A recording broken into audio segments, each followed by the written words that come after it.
65 is the newest thriller, whatever you want to call it, sci-fi action thing from the directors of The Haunt, and who also wrote the first A Quiet Place movie with John Krasinski. This is a movie starring Adam Driver, and it is about a space like explorer person gets crash lands on Earth 65 million years ago when dinosaurs were roaming it, and gets kind of stranded there with a little kid and tries to escape Earth.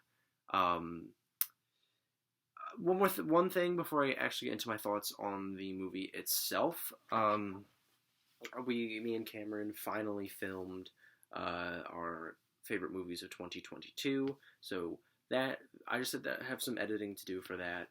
Um, but that'll be out shortly enough. Other than that, though, let's get into the actual review here of this movie.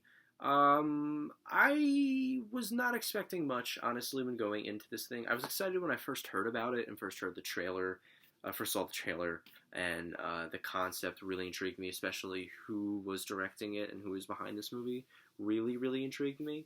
But when it came out and the closer it came to coming out, the worse the reviews got. I mean, some people really ripped through this thing, calling it one of the worst movies they've seen all year. So I put it off for a while, and then on Tuesday, me and Cameron was like, "Hey, let's just go see this movie." And you know what? It was fine. This movie is not nearly as bad as everybody's calling it. It's not great, and I'm not even really going to say I liked it, but 65 wasn't all that bad. I thought Adam Driver did a fine job in the main role. He was functional. He was competent. He was okay. Not nearly his best performance, but also not his worst. I thought visually, like from the aesthetic of the movie, the cinematography, the look, the dinosaurs themselves, the area that they were in, the environment, the setting, I thought all of that was easily the best part of the movie. The cinematography was really, really good for what this movie was, and really heightened a lot of the action scenes. I thought they were really framed really well. I thought that they used a lot of inferior shots that really, really worked for me. I don't know. I just think that the camera work didn't need to be as great as it was, but it was easily this movie's best feature, and just the overall directing from a practical point was really good. I thought the action sequences were really thrilling. It kept me on the edge of my seat a lot of the time. Excuse me. And I was entertained throughout some of the movie. I liked some sequences throughout this thing. Some flaws I have with it are the pacing and the editing are what really killed this movie. I think that if they had a much better editor, this movie would have been legitimately good and people would have really liked it. But man, the pacing is completely off. It is way too spotty with its timeline. The movie jumps a lot, and it has a lot of really weird and awkward scenes of chemistry between Adam Driver and the little kid. They're the only two characters in this movie, really, and there are some scenes where they're trying to show them bonding, and it really, really, really does not work.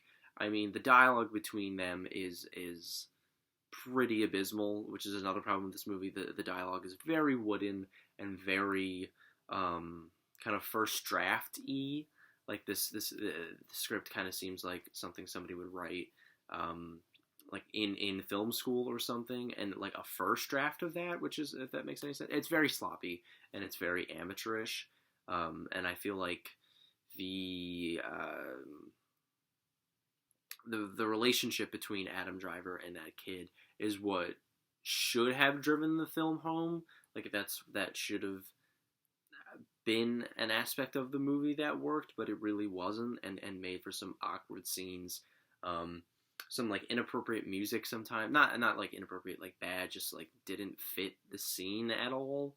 Like they would almost die and go up against this horrifying like bug creature thing, and then they would be, and then there was like a scene where they were drinking water and like trying to be funny with each other. It really didn't mesh well together, I thought.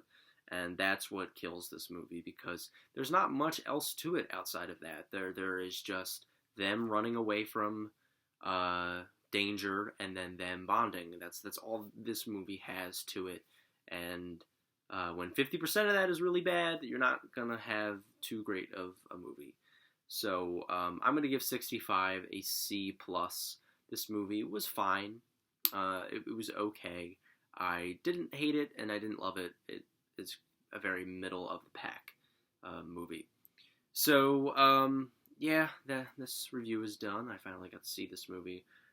Tomorrow I will be watching Rylin. Is that what that movie's called? The new Hulu movie that everybody's raving about.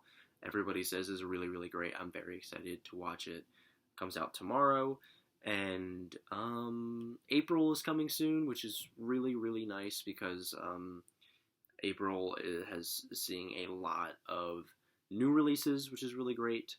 And then again, my favorite movies of 2022, me and Cam's, that video is filmed. So finally, we will be getting to see that.